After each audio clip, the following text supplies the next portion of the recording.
Sorry, I'm turning off all these things now. I apologize. You're good. All right. All right. 4, 3, 2. Of Entrepreneur Hour, I've got a new friend with me here today, somebody that we're going to talk some marketing. We're going to talk a lot about marketing, and specifically as it relates to what you've done, not just in the marketing innovation space with marketing, but also kind of the intersectionality, what you've done with politics, which I think is really interesting in an area that we have explored in some of my own personal endeavors, because it just makes sense. And I feel like there's so much of a need. It has shifted so much in that space where it's more information, more data. What can we glean from this? What can we learn? How can we reapply? So I'm sure you have stories for days about some of the strategies and what have you guys have done in marketing with politics specifically. But I want to go ahead and welcome to the show, Mr. Phillip Stutts. Thanks for joining me, man. Yeah, man. Happy to be here. Cool. So from warm Florida, you're joining us today. Yeah. Yeah. And the background you see right now does not have AC, since my AC just blew out. I'm surprised, dude. I'm surprised you're not sweating bullets over there. I'm good. Awesome. I'm good. Awesome. Dude, so talk to us about you, man. I'm curious to learn more about what got you into all this. If just kind of evolved over time, were you a marketing major? Did you have an interest in marketing throughout your career? Like, how did this all come together in terms of your entrepreneurial journey? Yeah, I was sort of an ADD. I was the first generation of ADD kids. So I was diagnosed in 1989 and put on Ritalin because I was told I was not smart. I was really dumb. I needed to conform. So I got on all those medications, and people didn't teach me the way my brain worked, right? And so I could only do, and still this day, I can only do things that I'm really passionate about because that's the only thing that can keep my attention. And so at the time, back in those days, it was college football and politics, and not in the dorky, I was in Republican or Democratic clubs of politicians. Sure. It was, I studied policy, I studied political campaigns. I was sort of fascinated by how it all worked. And really, it was just the brain of a marketer, I guess, ultimately. And so I was never going to play college football, even though I went to the University of Alabama. And so after college, I moved out to San Diego, worked for a Republican presidential campaign convention in 1996, fell in love with politics, and decided to be a vagabond for the next basically 10 years, where I lived all over the country in a million different cities, working on political campaigns from presidential to U.S. Senate to governor. That's awesome. And really learned my craft. I mean, I've never come out publicly in this sort of forum where I told my story until the last few years. I didn't do 10,000 hours of work before I came out and started talking about this. I did 113,000 hours. And so it feels good to kind of tell the stories of how, in the book that I wrote, was basically about how politics and political principles should be applied to business. And the reason I say that is you get this, right? Everything's being disrupted. We're in the most disruptive moment in human history, economically, everything, health-wise, everything. You know, you've talked to Dave Asprey, right? You get this. So my thing is this. We actually have already had the disruption in politics. 2016 is the most disruptive moment that ever happened in the history of politics. But I would tell you it's before that, and this is where I became so fascinated. Interesting. In 2004, I ran the entire Get Out the Vote program for President Bush's reelection.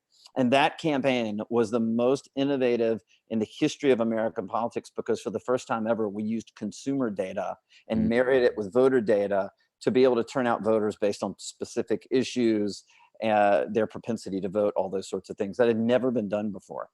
And we thought we were the greatest thing since sliced bread, until 4 years later, when Barack Obama ran the greatest political presidential campaign in the history of American politics, because he married the data with, for the first time ever, social media. Exactly. I was going to say social media. Totally. Until 2016, when Donald Trump ran the greatest campaign in the history. I'm not talking about what you believe or what you think of the guy. No. I'm not talking about that. He ran the greatest marketing campaign in the history of American politics, because he married data with social media and branding, and he married all three of them together. And the reason that these keep becoming more and more as the greatest ever is because in politics is a win or die mentality. Either you win or you're out of business. And every candidate wins and they become a little complacent, and then the up and comer will do anything to out innovate and win.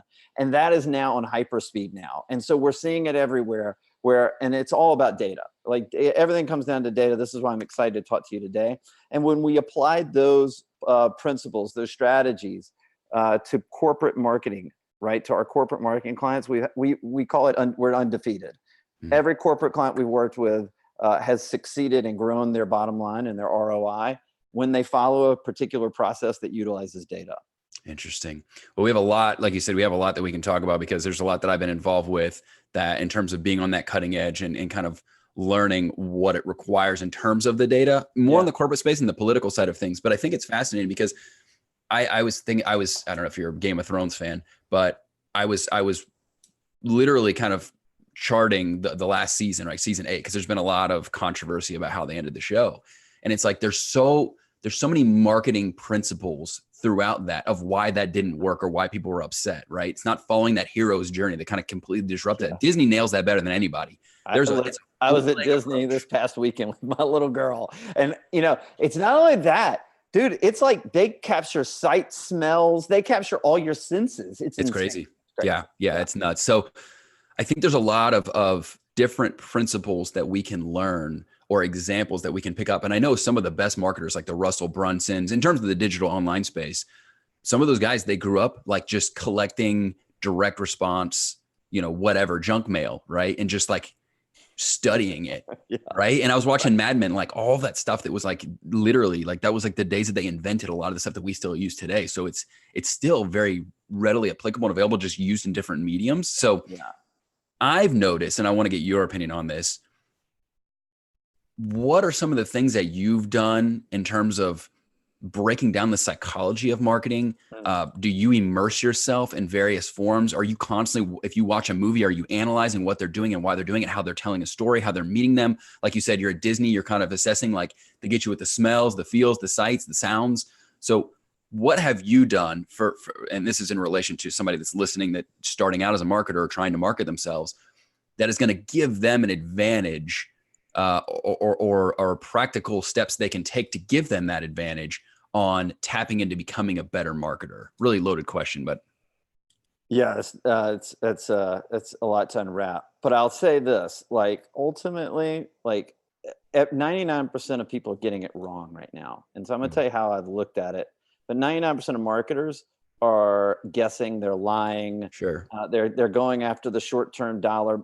I interviewed 100 CEOs in my book, from Fortune 500 to small business. They had all fired a marketing or digital marketing agency sometime in the last 2 or 3 years. And they were all bitching, and saying, these guys made money before we made money. And I went, man, that would never happen in politics. So to answer your question, is as crazy as this sounds, I don't watch movies and go, oh, look at the story arc. Like I get it now. Sure. I just immersed myself 113,000 hours of political campaigns, over 2,000 elections, where I studied the strategy. I studied the polling. So here's where it comes from. Maybe this is the answer. I have every candidate that has ever come into my work, right? The first thing I say is write 10 things down that you believe in, that you want to run and talk about in your campaign. And then I go out and take a benchmark survey, which is like a poll. If you're listening right now and you go, I'm not talking about is Donald Trump at 32% approval rating or anything like that, because that's all made for TV stuff. Like it's so unscientific that it blows my mind. Right. And it's all bullshit. And so I'm not talking about that. What I'm talking about is I'll go out and poll voters, and a benchmark survey is, what do they care about? And now we can overlay that with consumer data, and we can get all this, we can get a ton of different data points out of that. And then what I can find out is, what do the voters care about in that particular state or district? What do they care about more than anything else? I'll take their top 3 issues and I'll marry them with the candidate's top 10 issues, and I'll find where there's alignment on those 3. Interesting. And then I tell every political candidate, you ain't talking about 7 that people don't care about. Yeah. And so we only focus on the 3. We keep it simple. Now, so my brain always goes to, what does the voter think? Not what the candidate want to talk about. And it's the same thing I tell corporate clients. It has stop talking about your business. I'm proud of my business. I'll probably brag about it on this podcast. But ultimately, your listeners don't give a fuck about that. They really don't. They have what they care about. I don't necessarily know what that is. I'm not in their brain, but if I could find out the data, I would have studied it and I would have hit the exact points that they care about. My thing is, that's how you build trust.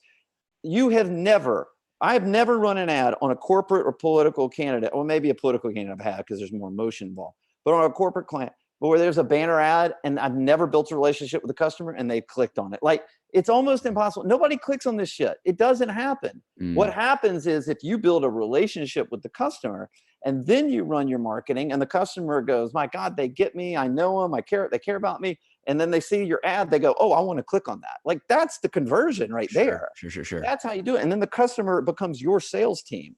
Like, that's what your marketing should be. That's how we run all of our marketing campaigns. So for me, it's how do I build trust in the eyes of the people we're trying to serve? Not me telling you what I'm so great at. Yeah. Well, so I think it's really important because, and I kind of fell into this trap a little bit, and I've had to kind of acquiesce and adjust accordingly. When you're in the online space, right, having been in the offline space before and then coming to the online space, when I say that, I mean like running a traditional brick and mortar service-based business versus now being in an online digital business, right? For those that are listening that don't know exactly what I mean by that. There's so many people that are selling similar to what I'm selling, right? That have established credibility, that have more customers, that have more brand clout, so on and so forth. My inclination at first, and I think many have fallen into this trap, probably more so men than women, but that might be a blanket statement that isn't really applicable. But I would say if I had to say this, I would say it's probably accurate. To build myself up as my number one thing. So for example, things I've accomplished, who I've talked to, like you said, Dave Asprey's been on my show, Damon John's been on my show, Barbara Corder's been on my show, like a lot of really big entrepreneurial guests, utilizing that to kind of level up my brand, but then recognizing people don't give a shit about that. They just want to know, have I done it? Can I do it for someone else? And can I do it for them? That's all they care. And then knowing what that thing is too. Yeah. In politics, we call it the 3 R's. Every candidate has to have these. I've run my entire business on this. So, okay, I'll brag now on the business. Okay. I in less than 4 years, we've grown at 22,000%. That's amazing. We've done over 22 million now. Actually, we're about 25 million. And the reason being is the 3 R's, and it sounds hokey. It's not. So write it down. It's reputation, like you just said. Yep. What is my reputation, right? Sure. In politics, if I win more than I lose, that's my reputation. If in corporate, I'm continuing to grow other businesses' bottom lines, that's my reputation, right? Mm-hmm. Then I got to build relationships. So people see the reputation, the status, and then they're going to want to build relationships. After we're done here, I follow up with everybody. I like building relationships. Sure. That's important to me. I'm not looking to get any transaction out of you at all. It's just not my nature, but I have great relationships with a lot of people. I have a higher level of thinking. I surround myself with people, higher level of thinking. I build stronger relationships, and I then use that to get referrals in my business. Mm-hmm. So by succeeding in my reputation, by having more wins, over 1,200 election wins in politics and a lot of corporate, then people see that and they go, oh, I want to be with the winner. And then they refer. So the people we've won for, we have referral bonuses in our contracts. We don't have win bonuses when we win for clients. We refer us to other business owners and tell them the great experience you had. If I do those 3 things, that's how I have no outside investors. I have no debt. And that's how I've built it 22,000%. And the reason I say that is because in politics, every candidate starts out with a reputation or status before they run, most likely. Then they build relationships. They go do town hall meetings. They walk in parades. They go door to door. You see their advertising. If their creative is really spectacular, you build a connection with them. That's the relationship. And then they tell their friends, their family, and it spreads through a referral. And that's how the candidate wins. And that's how we built my business. And that's how I try to help other companies build their business as well. Interesting. Now, so when you start out, those 130,000 hours, 113,000 hours, however much you said that was that done under the umbrella of your business as like a sole proprietor, if you will, or even an LLC at that point, or whatever you had evolved the company into? Or was that you working for someone else as an employee type thing? Or how much of that was split up between the two? There's a reason I'm asking that question. Yeah. So until I was 30, I just worked on political for someone else. I worked for the candidates. I worked, I worked for a lot of different people. I worked for Bobby Jindal. He was the governor of Louisiana. I like Bobby Jindal. I worked for John Thune, a U.S. Senator out of South Dakota. I helped run his campaign, his Senate race. I did both Bush campaigns. I worked for Dan Quayle, worked for Bob Dole. And then in 2004, after I finished running the Get Out the Vote program for President Bush's reelect, I went off on my own and created just a simple kind of strategic consultancy business. Okay. And I did that until 2015. And then I saw the whole world changing, and I created a media company. And then that's when we launched the next. Got it. Well, there's a reason I ask you that. And I think because so a lot of people listen to the show, they're post idea. They're already working on their business. Now, many of them are still in their full-time job, but building this thing on the side, right? Whatever that thing may be. One of the things I try to remind them of is to not get discouraged with that progress, right? Because some of them view it as, oh my gosh, if I could only work on my business full time. They don't see the direct correlation between their future success in their business with the work they're doing right now. So I've talked to multiple people like you that have done this. They worked for someone else in that specific area that they wanted to operate in their business, right? And they used all that information to invest in themselves, maybe to pad their savings so they have that ability to not take on investors or have debt like you did. And then it's kind of like a slow evolution into their own business. Yeah. And I think one of the things that they find is when you do that, your business skyrockets because you become, quote unquote, and I hate this word, but I'll use it for lack of a better term, an expert, so that when you jump into it, you hit the ground running. You're not making those mistakes you would have made. Like you're learning and making mistakes on someone else's dime, really. So is that something you would agree with in terms of starting your own business and a nice transition, or how do you think that affected your journey? Yeah, I mean, here's the thing, and this is the God's honest truth. I'm a firm believer that you go full force and you burn your boats and you jump in, and everybody that has the side startup tends to not get where they need to go. So I think if you burn your boats, then you're forced to figure it out a lot faster. Sure. And that's one of the things. The second is the reason I've grown the business 22,000% in less than 4 years is because I took every single profitable dollar and reinvested it to talent. Everyone. I haven't kept, my wife's going to kill me still. And the reason I did is I've eaten shit for 4 years and I'm okay with that. Like, I'm not building it for a 4-year investment. I'm building it that in 10 years, it's going to be something that's going to be massive. And that's great. I mean, I'm very purpose driven. The last thing is I fail all the time. I just have, I just have a muscle after doing 113,000 hours, but I have a muscle of failure that just doesn't bother me at all, at all. Like, I'm like, okay, it's just feedback and I just keep going. And I mean, I fail.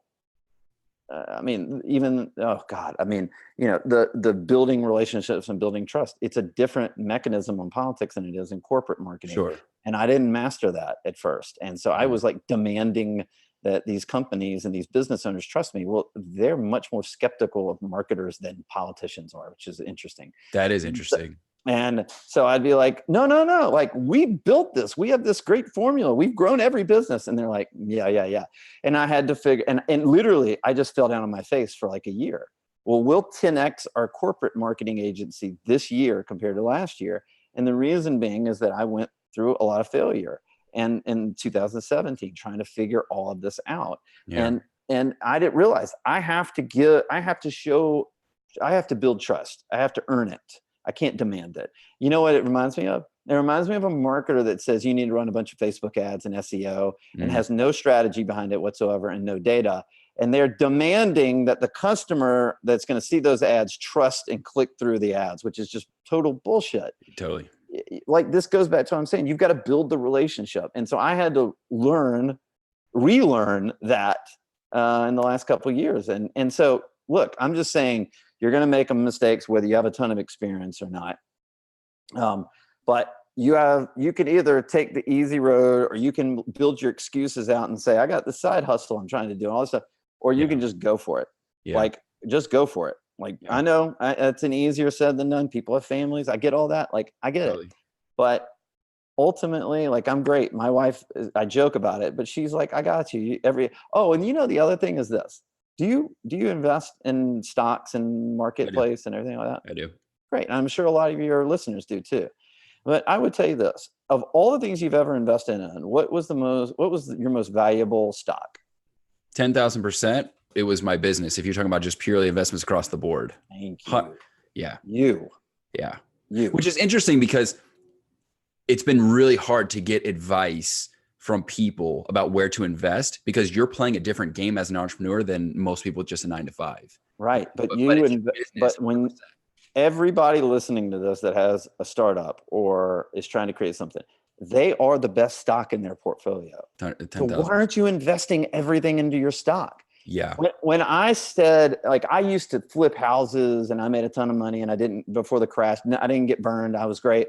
I was obsessed with it. And I was like, my consultancy business, this is like 10, 15 years ago, was great. I was making money. It was fine. But at some point I said, hold on, why am I spending all this time on houses? Like, I'm the best stock. So I've spent, in 2015 alone, I spent $300,000 on conferences and places I could get better and smarter. And that helped me also grow that much better. By the way, that's the $300,000 I could have given to my stockbroker. Sure. Or, my financial planner or whatever. But no, I've invested in me because I'm the best stock in my portfolio. Was that liquid you invested, or did you have to tap into some debt to do that? No, I don't have any debt. I've never had debt. Well, so you had a substantial amount of money to fall back on then to invest. I didn't have it to fall back on. I used what I had. Sure. But I also made good decisions along the way that I didn't put myself in any debt along the way. Yeah. So I think it's a plan that has to be catered to the specific individual, because one of the things that I don't like, and the reason I want to ask you that question is there's a lot of gurus and people like that. They want you to come to their conferences and they'll literally, from what I've heard, they'll say, go into $27,000 worth of debt, or this is what's required. Just put on, max out your credit cards. And I think that's really shit advice, because here's the thing. I'm all for jumping in head first. Like you said, I think it's very important to make that decision to burn the bridges or burn your ships or whatever.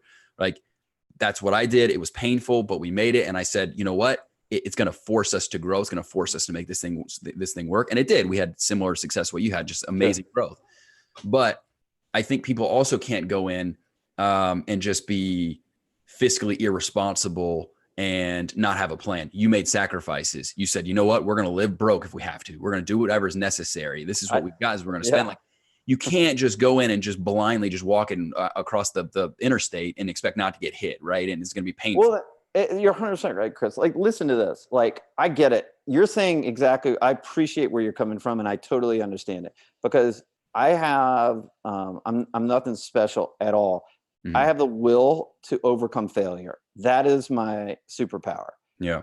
Like, I literally can be told and see failure 500 times a day. Can it be debilitating? Fuck yeah, it can. Yeah. But I wake up the next morning and I'm totally rejuvenated and refreshed and like at it again. And the reason is I can overcome the obstacle, even when everybody's like, at some point you should just stop. Like, I don't. So, I mean, I just don't. It's just a hard wiring in me. If you are someone that can't overcome that failure and you take out debt to try to do this thing, you're right. That's not a good fit. You probably shouldn't be an entrepreneur either.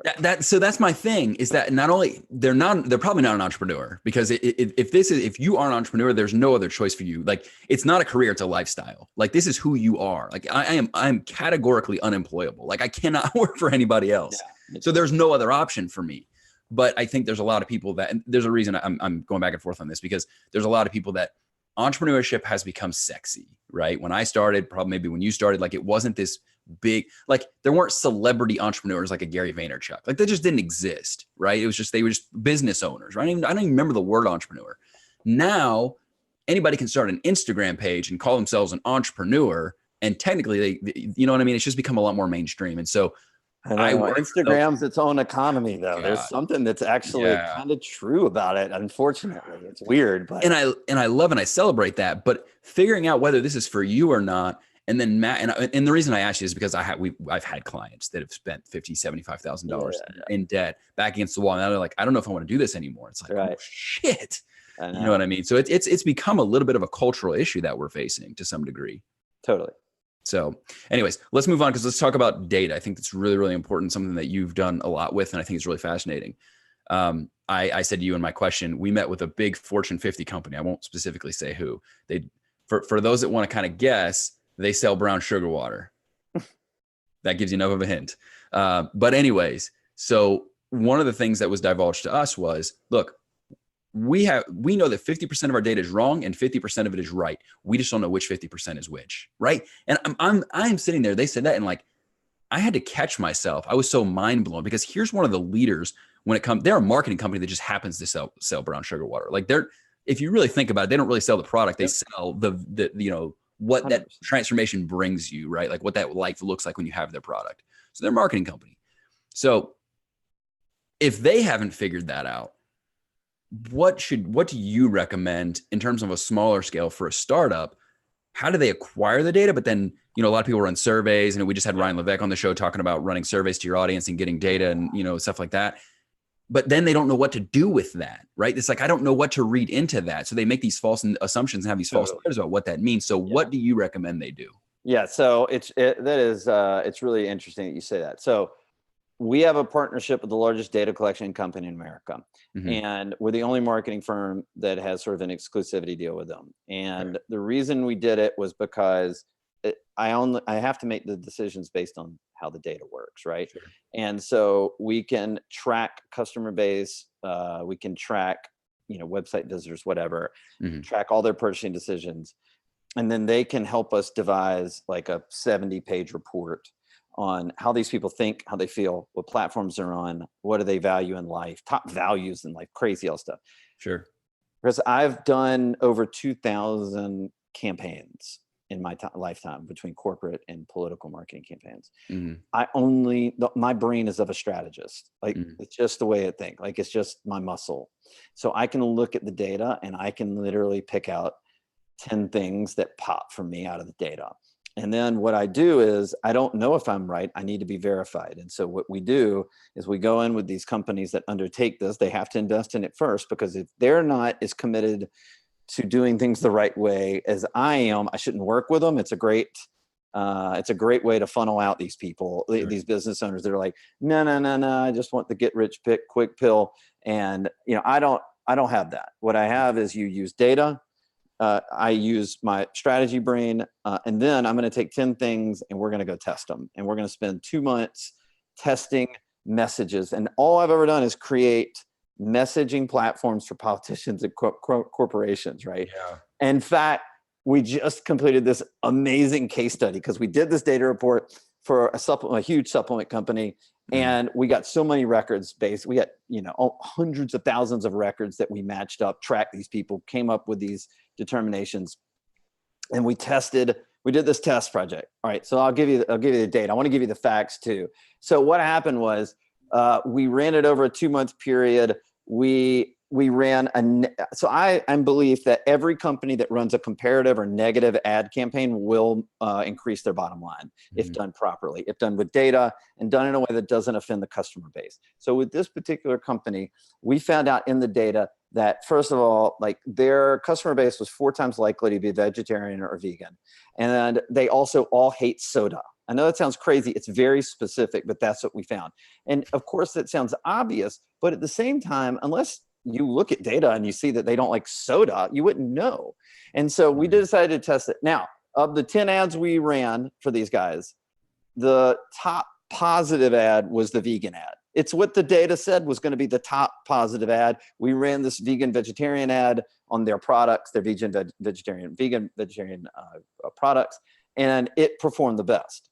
But we ran ads against soda because none of their customer base would be offended by soda, right?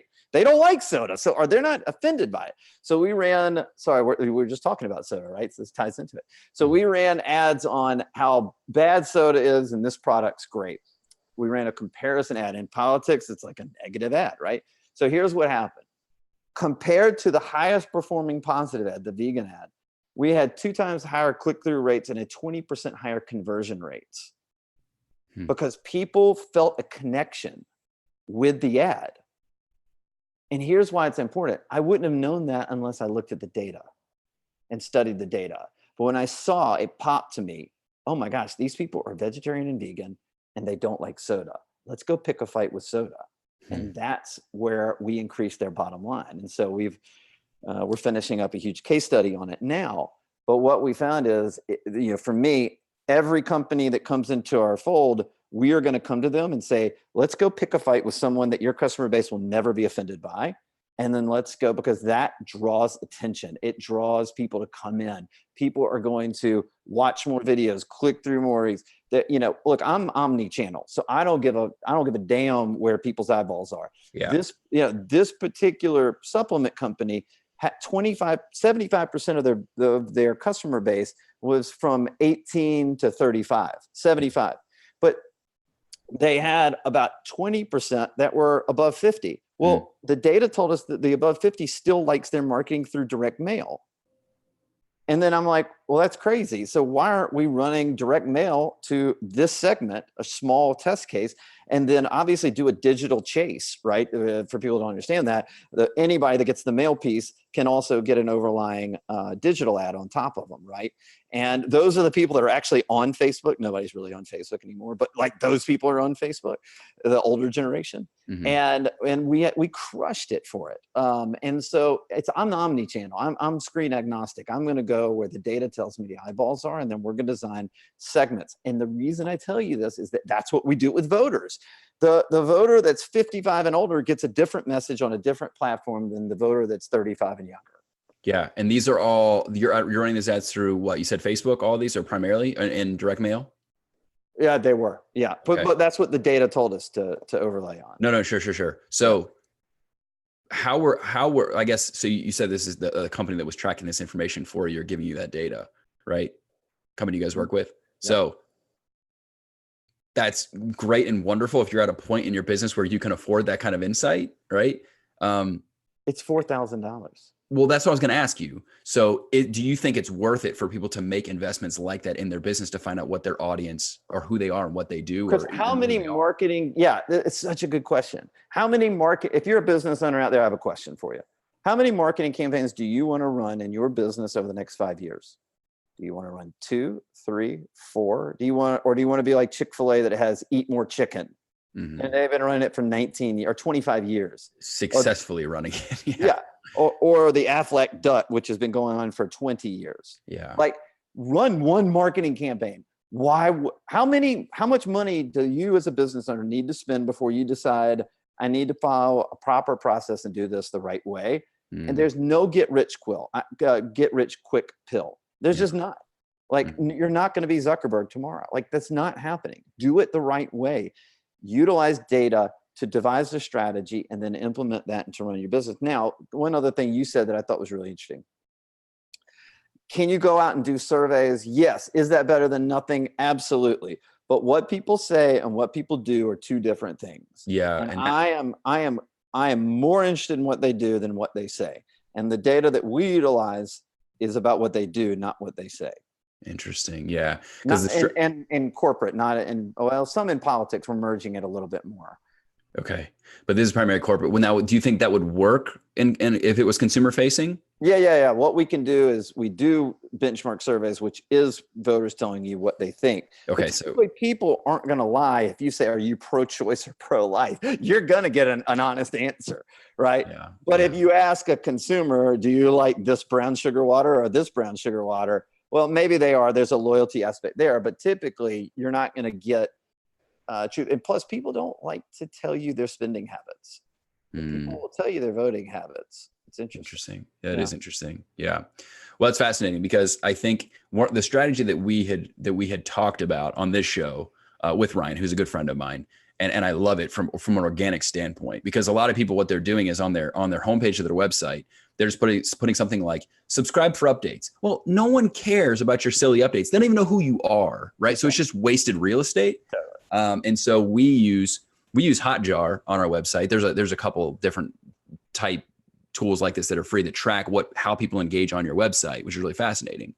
And so we try to come up with something that is a nice calling card, right, on your, like, preferably in the top 1/3 of your homepage or any landing page for that matter, that engages them to get them on your email list, right? And so the strategy that we had talked about, or he taught us, that they've deployed, is basically use that real estate to ask them something that they care about, right? Versus you trying to sell them something, right, that maybe they want or maybe they don't. Ask them questions, take them through a survey, and that gives you, not only does it build your email list, you can take them through a funnel to sell them something at the back end of that, but it also gives you the insights that maybe you need. So I like that from an organic build standpoint, right? Rather than just wasting that real estate. But I'm like you, though. I don't want to sit for 12 months while this data accumulates, because if you think about opportunity cost, it's way more than $4,000 if you can get some insights now. Well, and again, I'll tell you this, if a business says, I don't want to spend that money, I don't have to spend the next 3 months trying to track those people down and try to get them to work with me. It's the greatest, like it literally filters out anybody that's not committed to properly building their business. And that's all I really want. My thing is my marketing company, we should be your partner, not your vendor. And if they don't see it that way because they're jaded or whatever, they don't trust, then that's cool. You're not a good fit for me.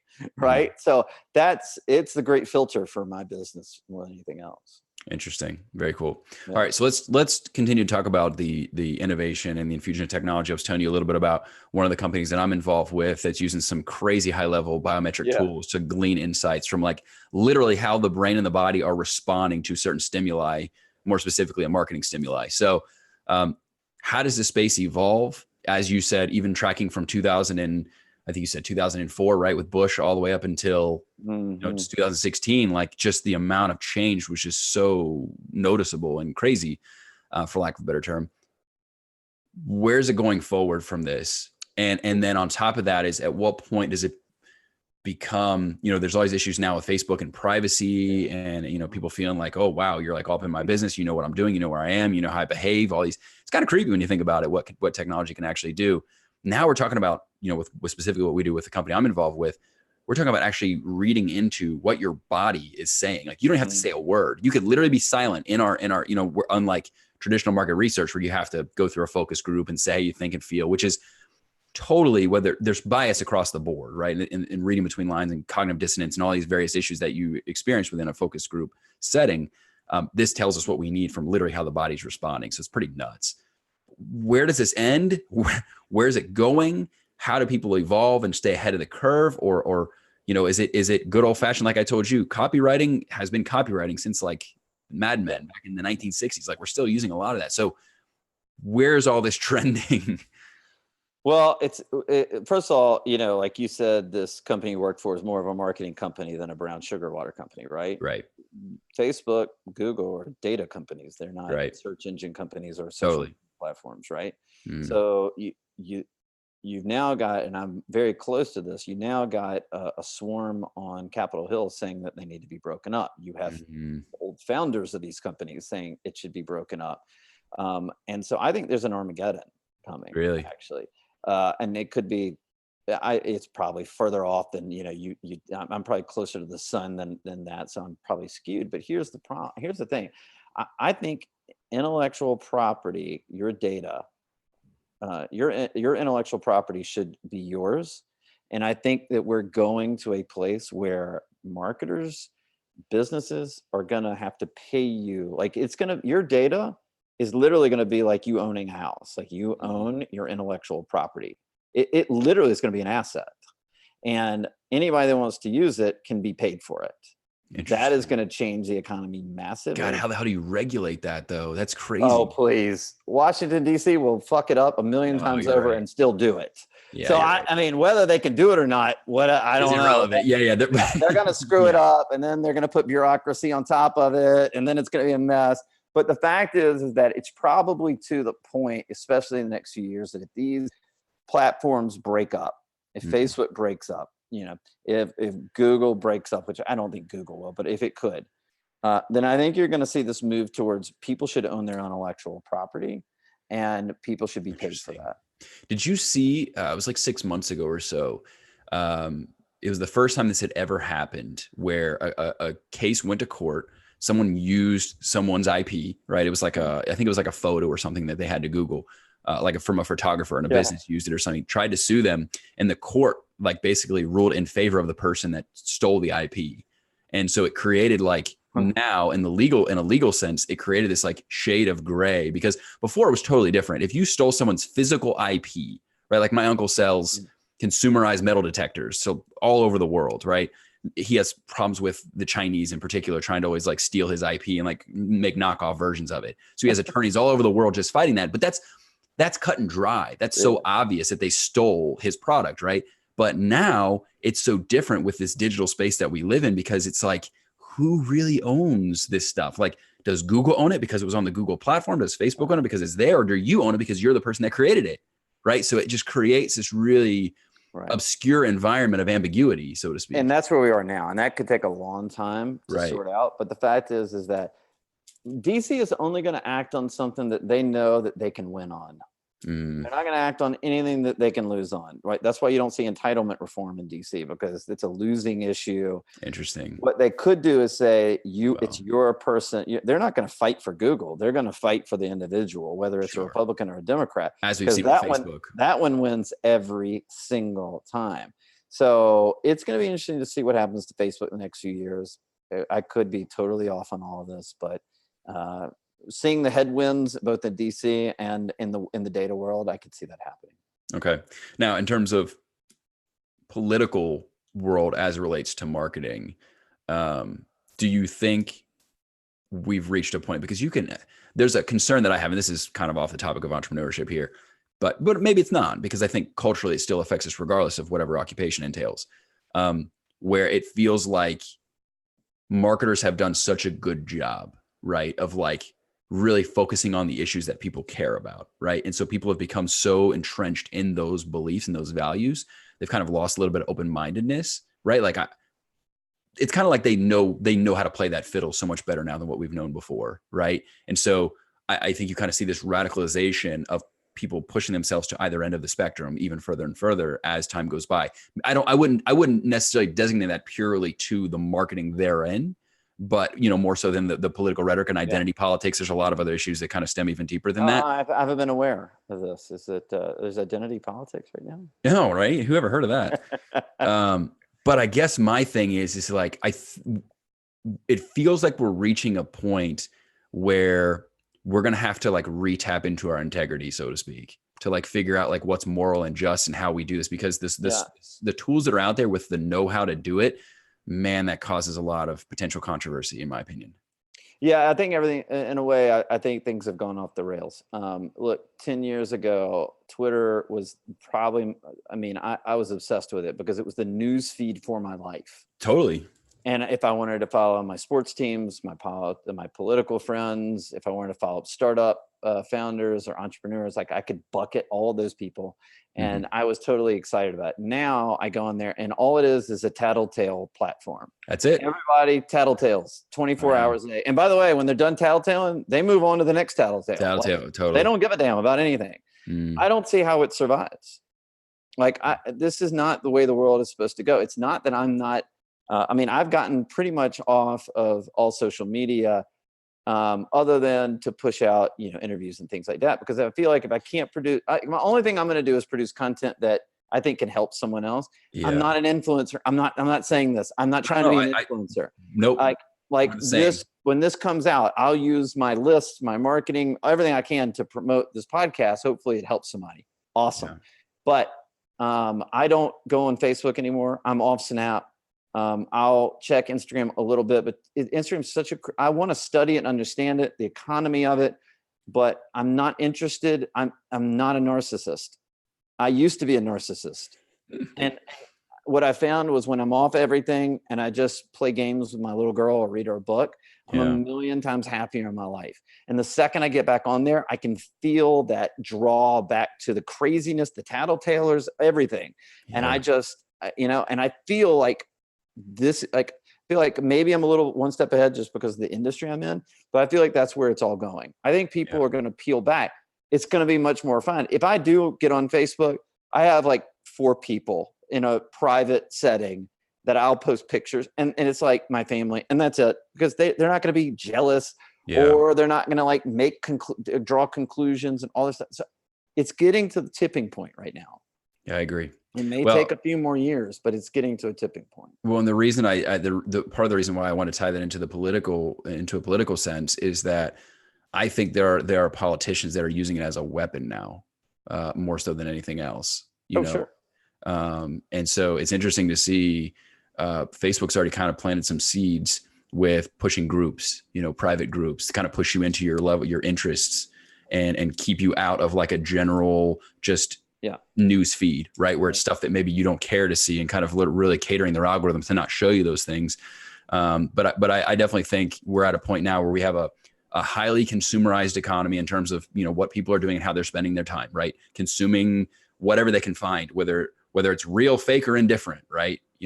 And not knowing what to do with that. And then politicians kind of only further, and marketers too. I mean, it's not just a politician thing, but like really catering to that, and like I said, almost weaponizing it to a sense.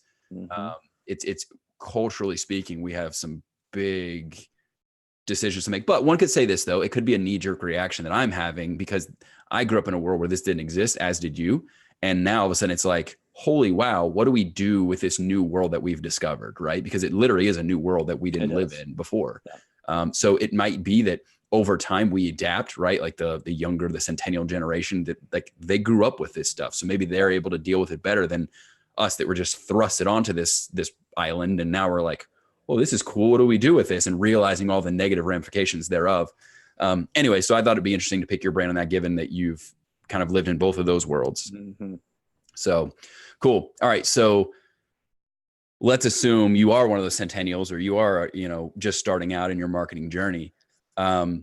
Where would you be starting? Would it be to, hey, I need to scrounge up $4,000 because I need to go hire, the company that I can get some insights from so I can figure out what I'm going to sell? Is it go work for someone else like you did and get that experience, a combination of the both? What would you recommend so they can get the highest rate of return growing whatever business they're in? Well, I think everybody's different. I think if you've got a $1 billion idea, maybe you should start at 19. But if you're, if you want to start a service agency, go get experience, right? If you got a SaaS product, maybe you don't need experience. Maybe you just need a great SaaS product. So I think everybody is different in this day and age. I think everybody must, before they run out and market anything they do, that they need to understand their customer base. Does it have to be a $4,000 marketing report? No. Could they do Survey Monkeys? And I mean, seriously, man on the street stuff? Yeah. Could they go ask their friends? Yeah. Could they do demos, free demos for people and figure out what people like and what people don't? But do something, right? One of the things, and I'll offer this to your listeners, is when I wrote the book, I decided, like, how can I add value to people that weren't even clients? Because we're insane about culture, and we focus on our team, our employees at our company, and then we focus on our clients in the sense of like what they really care about besides the ROI. And so we created this free 5-minute marketing audit. If any startup or any business owner wants to go, and it's phillipstutts.com/audit. It takes 5 minutes. It's their publicly available digital footprint. That's what we monitor. We'll put together a 7 to 9 page report on what businesses are doing well and what they can improve. And then we'll do a 30-minute free consultation to go through it. So we'll research all the things that we found that they're, that they could be improving or starting out from. They do not need to hire us. It is a lot of labor on us. We've done over 500 of them in the last year. But I mean, if they find value and they want to work with us, great. But my point is if you're out there saying, how do I start? Maybe the first thing is to have someone do an outside assessment or audit of your business and your marketing so that you have the platforms ready to roll and everything's in the right place. And so if they want to do that, that's for your listeners, that we'll do it for free. Cool. Guys, that link will be included below. I'm going to highly advise someone that's listening to do that. My wife and I just did that. And I think a lot of people maybe think like, oh, I'm more advanced. It's like, no. That means you do it more, right?